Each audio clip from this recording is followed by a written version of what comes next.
প্রত্যক্ষভাবে। এখন দেখেন, এখন তারাই আজকে এই যে জুলাই অভ্যুত্থান হয়েছে, জুলাই অভ্যুত্থান পরবর্তীতে তারা এসে এখন যে শব্দ চয়ন করছে, হ্যাঁ, শুধুমাত্র দেখেন আপনি যে 4-5 জন এই কয়েকদিনে যে যারা করেছে সবাই নারী। এখন আপনি যদি মনে করেন যে নারী, আপনি জুলাইকে যে শব্দটা তারা চয়ন করেছে, জুলাই সিডিআই, সফট পাওয়ার বলতেই আপনি কালচারাল ফ্যাসিস্ট বলতে পারেন কিনা সেই প্রশ্নটা এখানে অবশ্যই এখানে কথা বলতে হবে। দেখেন, জুলাই সিডিআই বলে ওনারা যে শব্দ চয়নগুলো করছে, তাহলে তার মানে তারা জুলাইকে ধারণ করতে পারছে না। তার মানে যে জুলাই যে বিপ্লবটা হয়েছে বা গণ অভ্যুত্থানটা হয়েছে, সেটা না হলে এই যে সরকারটা কন্টিনিউ হতো, এটা ভালো ছিল তাদের ভাষায়। কারণ আপনি জুলাইকে যখন এই শব্দ চয়ন করেন, আপনি এটা তারা বোঝাচ্ছেন যে আমাদের যারা 1200-1300 জীবন দিয়েছে দেশকে সুন্দর করার জন্য, তাদেরকে আপনি সিডিআই বলছেন। যারা 20-30 হাজার যারা আহত হয়েছে, পঙ্গুত্ব বরণ করেছে, হাত হারিয়েছে, পা হারিয়েছে, তাদেরকে আপনি সিডিআই বলছেন। আপনি এই যে গণ অভ্যুত্থানের ফলশ্রুতিতে যে সরকার শপথ গ্রহণ করেছে, সেই সরকারকে আপনি সিডিআই বলছেন। এবং কি সরকারের যিনি প্রধানমন্ত্রী, যিনি 17-18 বছর নির্বাসিত ছিল, যে ভিক্টিমাইজ ছিল, তাকে আপনি সিডিআই বলছেন। তার মানে তারা সরাসরি রাষ্ট্রদ্রোহিতা কাজ করছেন। কিন্তু সে রাষ্ট্রদ্রোহিতা কাজ করে শুধুমাত্র আপনি যদি নারী বলে এই যে সফট পাওয়ার যাদের আছে, তাদেরকে আপনি যদি সফট কর্নার দেখান, আপনি সফট কর্নার দেখাইতে যান, তাহলে তো প্রথম সফট কর্নার দেখাইতে হবে শেখ হাসিনাকে। শেখ হাসিনা তো নারী, তাকে যে আপনি ফাঁসির অর্ডার দিয়েছেন, তাকেও তো সফট কর্নার দেখাইতে হবে আপনাকে।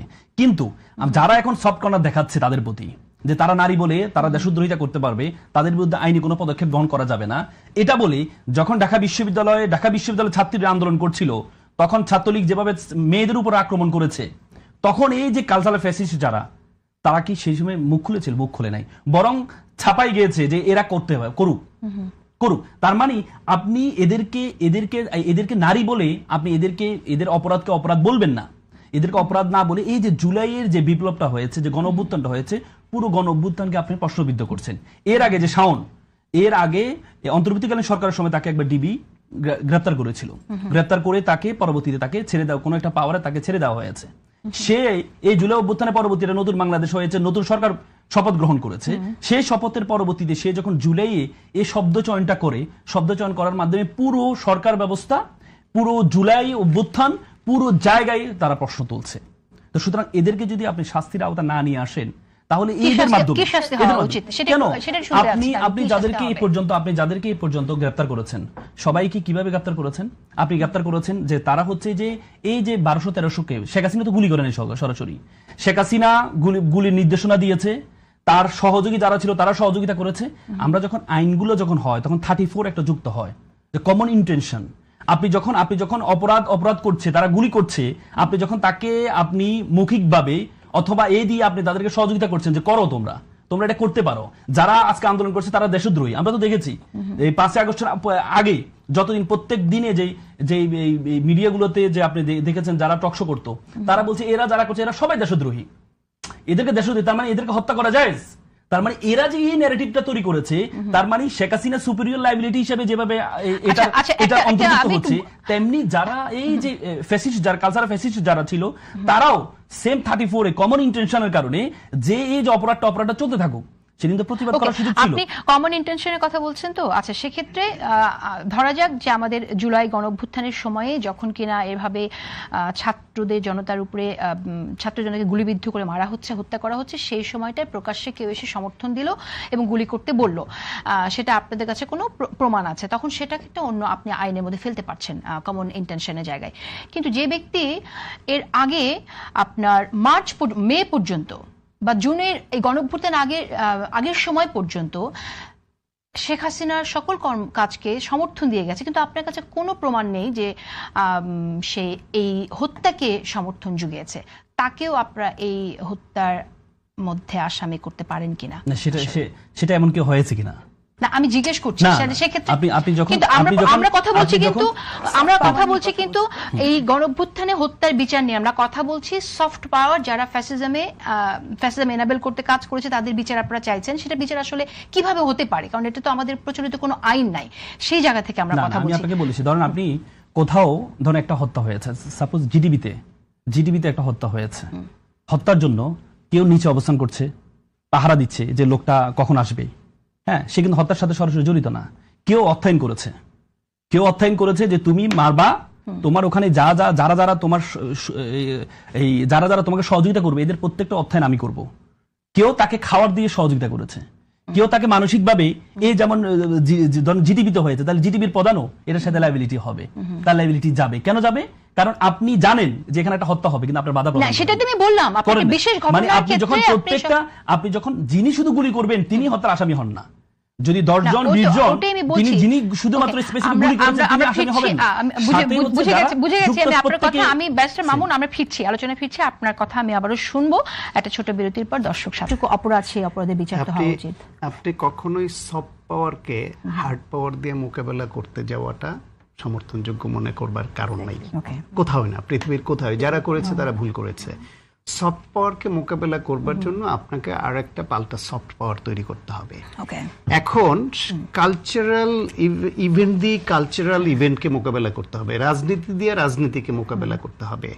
আপনি এই জিনিসটা প্র্যাকটিসটা যত বাড়বে তত যারা যখন ক্ষমতায় আসে প্রতিপক্ষকে ওই সফট পাওয়ার তার পক্ষে নাই, তাকে দমন করবার জন্য যত বেশি হার্ড পাওয়ার ইউজ করবে, অন্য লাইনে যাবে, হার্ড লাইনে যাবে, তত সে ভুল করবে।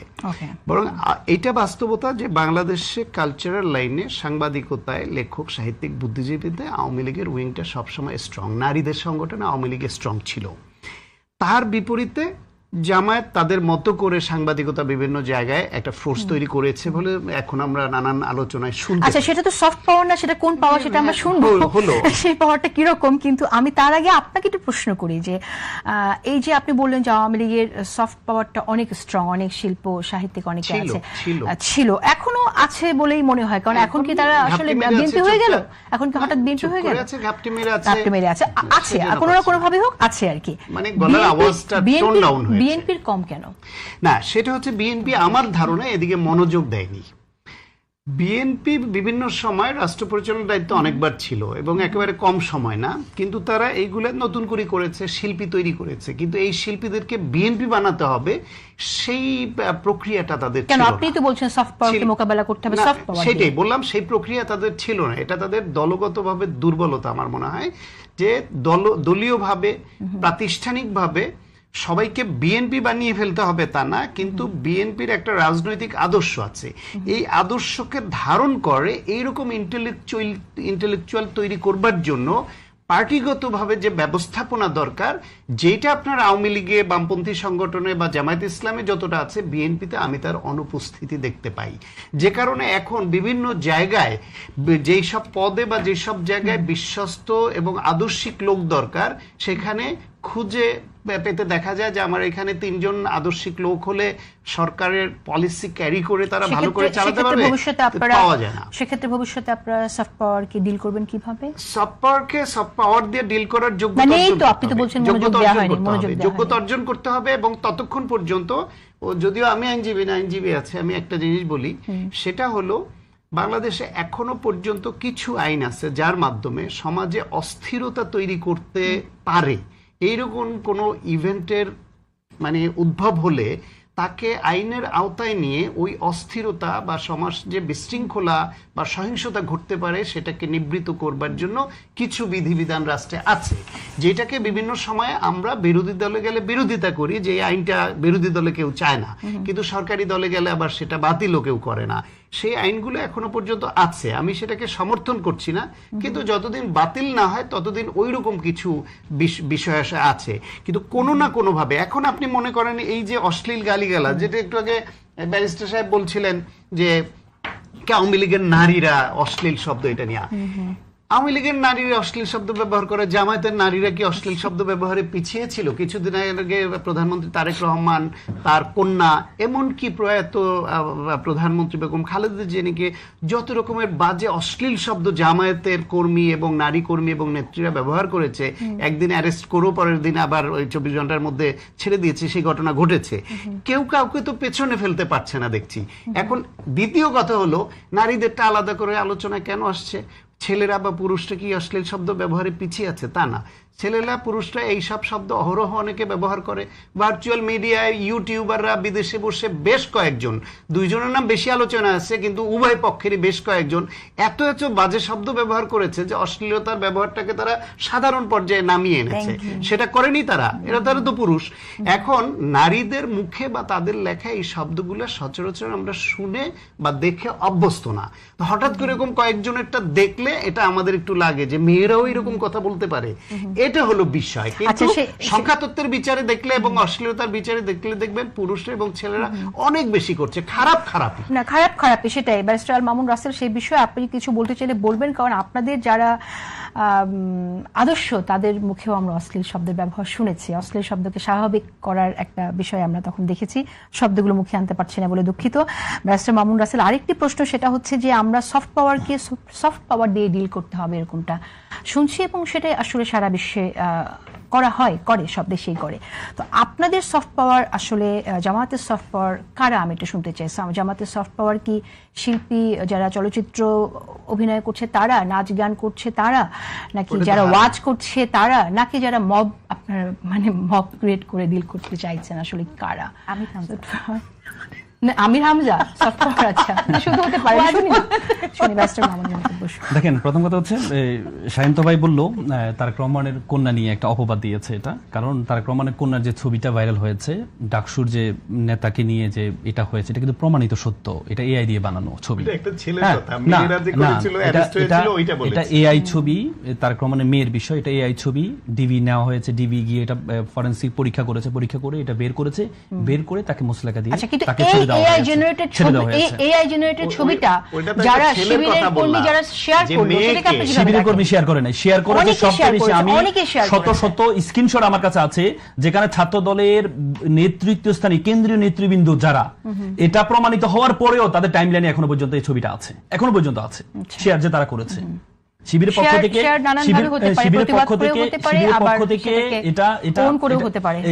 থেকে এটা করা হয়নি, বরং এটা তারা শুধু প্রতিবাদ করার জন্য করেছে। কিন্তু এরপর যখন প্রমাণিত হয়েছে যে এটা এই পক্ষ থেকে ডাকসুর নেতা করেনি, এটা এআই জেনারেটেড, তাহলে তো তখন তো তারা ডিলিট করতে পারতো, তখন তারা ডিলিট করে নাই। এমনকি আমি একটা মিডিয়াতে বলেছিলাম যে তাদের ডিলিট করার প্রয়োজন ছিল। এবং এটা এই ছবিটা দেখতেও তো কত বাজে। এটা তো নিয়ে নিতাম তারেক রহমান, আমাদের প্রধানমন্ত্রীর মেয়ে বাদ দেন, এটা আমার বোন হোক, যে কেউ হোক, এটা ছবিটা কত একটা বাজে ছবি ছিল। এটা দেখবো, আমি শেয়ার করবো, এটাও তো একটা বাজে জিনিস। আমি যেটা শেয়ার করবো এটাই তো একটা বিষয়। এখন বিষয় তারপরে আসেন, দেখেন সফট পাওয়ার এই 17-18 বছর আওয়ামী লীগের বেশি হওয়ার কারণ, আপনি বলেন যে আমাদের সরকারি দলও এত বেশি নেই। আওয়ামী লীগের 17-18 বছর আমরা দেখেছি সবকিছুকেই, আপনি দেখেন বিশ্ববিদ্যালয় শিক্ষকগুলো নিয়োগের ক্ষেত্রে আপনার দেখা হতো যে তার ব্যাকগ্রাউন্ড কি ছিল, সে কোথায় যে পড়াশোনা করেছে, মাদ্রাসা ব্যাকগ্রাউন্ড আছে কিনা, তারপরে অনেক কিছু দেখা হতো।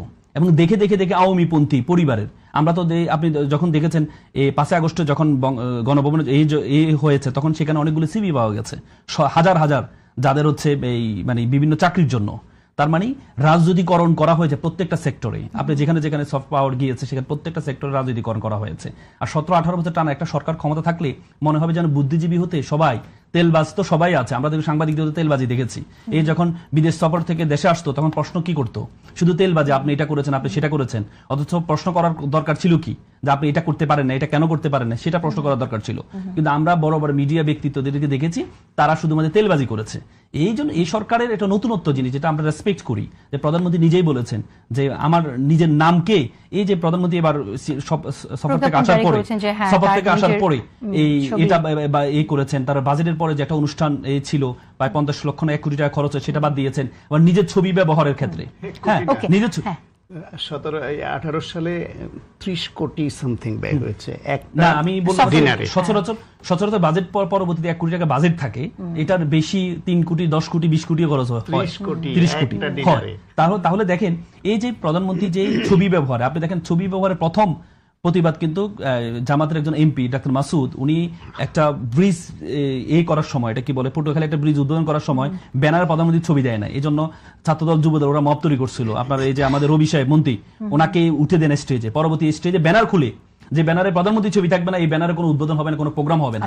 পরবর্তী ব্যানারে, আমি শেষ করছি, পরবর্তী ব্যানার সরিয়ে পরবর্তীতে প্রোগ্রামটা করা হয়েছে। তার মানে এই যে ছবির রাজনীতি 17-18 আমরা দেখেছি। কিন্তু এই প্রধানমন্ত্রী যে উদ্যোগটা নিয়েছে, এটাকে আমরা অ্যাপ্রিশিয়েট করি।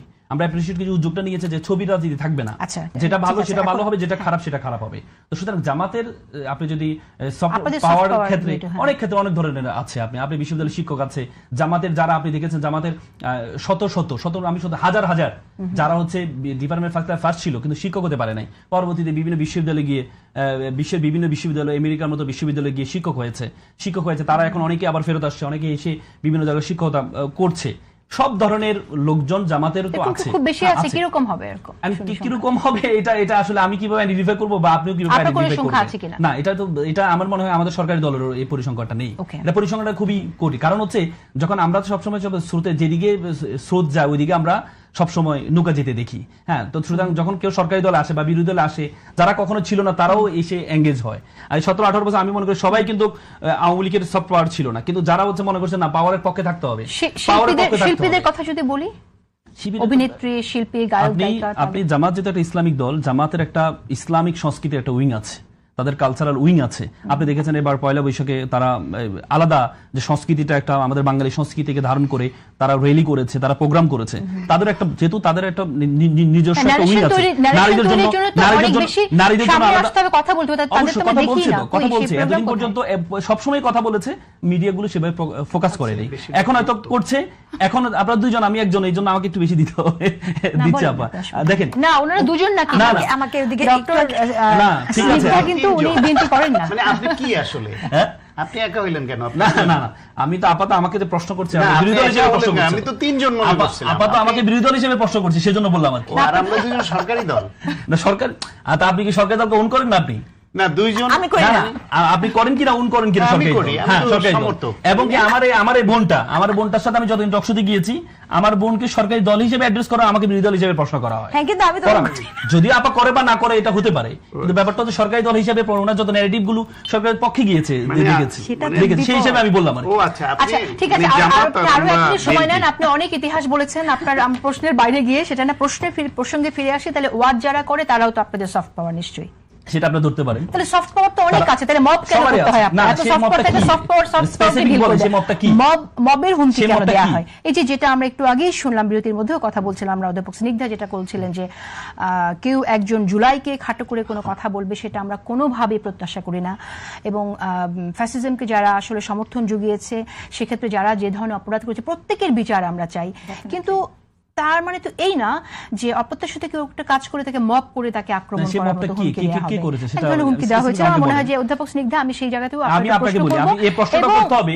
হ্যাঁ। আবিদ যে বলেছে জুলাই বিরুদ্ধে যারা কথা বলে তাদের জিভ ছিঁড়ে ফেলা হবে। এখন আপনি কথা হচ্ছে যারা জুলাই যোদ্ধা তাদের একজনের রক্তক্ষরণ হয় যখন, যার কারণ যারা জুলাই, যারা আমি শেষ করি, বলি আমি যেটা আপা যেটা বলেছেন, হ্যাঁ, সেটা হলো রাকসুর একজন নেতা আম্মার, সে বলছে ওই জুলাই সিডিআই যে বলছে তার নাম উল্লেখ করে তাকে যদি জুতা পেটা করতে পারে তাহলে পুরস্কার ঘোষণা করেছে, পুরস্কার আর যদি জুতা পেটা করে রক্ত আমি বুঝতে পেরেছি এই আম্মার কি শিবিরের প্যানেল থেকে আসছে? না না, যে প্যানেলই হোক, না না না, আপনি অবশ্যই সমর্থন করেন না, না। সমর্থন করি না, গুড, সেটাই আমি সমর্থন বলেন, করি না। সেটাই কিন্তু বলেন। ব্যাপারটা হচ্ছে যারা জুলাই বিপ্লবী ছিল, যারা দেখেছে সামনে থেকে তার ভাইকে হারিয়েছে, তার ভাই গুলিবিদ্ধ হয়েছে, আবিদরা রক্তকরণ হবে। আবিদরা এই জন্য বলেছে যারা জুলাই বিরুদ্ধে কথা বলে তাদের জিভ ছিঁড়ে ফেলতে হবে। কেন? তাদের রক্তকরণ হবে, কারণ তারা অনেকেই, আমরা নিজেরা জুলাই মাঠে ছিলাম, আমরা দেখেছি ওই সময় কথা বলা এত সহজ ছিল না। আমরা যখন কথা বলেছি, এদের পক্ষে আইনি লড়েছি, আমাদেরকে হারুনটা নিয়ে গিয়েছিল, ওই সময় কথা বলা এত সহজ ছিল না। যারা কথা বলেছে আর যারা কথা বলে না, চুপ ছিল, তাদের রক্তক্ষরণ আর এদের রক্তক্ষরণ এক হবে না তো, এক হবে না তো। ওকে, এখন এটাকে কাছের ইভেন্ট বলে কেউ যদি আরেকটু দূরে গিয়ে বলে যে অবশ্যই একাত্তরের বিরুদ্ধে কথা বলতে তার জিপ টেনে ছিঁড়ে ফেলতে হবে, সেটা ঠিক হবে? অবশ্যই জিপ টানাটা নিয়ে না না না, আপনি ৭১ বিরুদ্ধে যাবেন কেন? আপনি যদি কেউ ৭১ নিয়ে বিনিয়োগ বিরুদ্ধে আচরণ করে তার জিপ টেনে ছিঁড়ে ফেলে, আপনি বলতে পারে কেউ, আপনি প্রতিবাদ জানাবেন, প্রতিবাদ জানাবেন এক জিনিস, আপনি জিপ টেনে ছিঁড়ে ফেলার না, কথা বলবেন। জিপ টেনে এটা একটা প্রতিবাদের ভাষা ব্যবহার করেছে, ভাষা ব্যবহার করেছে। আপনি যদি বলেন যে আবিদে বলেছে, আবিদ ছাত্রদলের নেতা, সে যে জিপ ছিঁড়ার কথা বলেছে, সে তার মানে কি সে জিপ ছিঁড়ে ফেলবে না? এটা তার প্রতিবাদের ভাষা। আমরা নেরেশন নিয়ে কথা বলছি, আমার মনে হয় যে আমরা সেই আলোচনাটাই ফিরি। এবং একটি বিষয় আমরা লক্ষ্য করছি যে এই সময়টাতে সোশ্যাল মিডিয়ায় এমন, এই বিশেষ করে জুলাই শুরু হওয়ার সাথে সাথে এই আলোচনাটা আসছে, যারা ৭১কে ধারণ করেন, যারা মুক্তিযুদ্ধকে ধারণ করেন, তারা জুলাইকে ত্যাগ করেন। তা ৭১-এর সাথে জুলাই বা 24 কেন এভাবে সামনাসামনি আসলো, কেন মুখোমুখি হলো, সেই আলোচনাটা একটু করা দরকার। আমরা এই বিষয়ে কথা বলবো, একটা ছোট বিরতি। ধন্যবাদ সবাইকে আমাদের সাথে থাকার জন্য।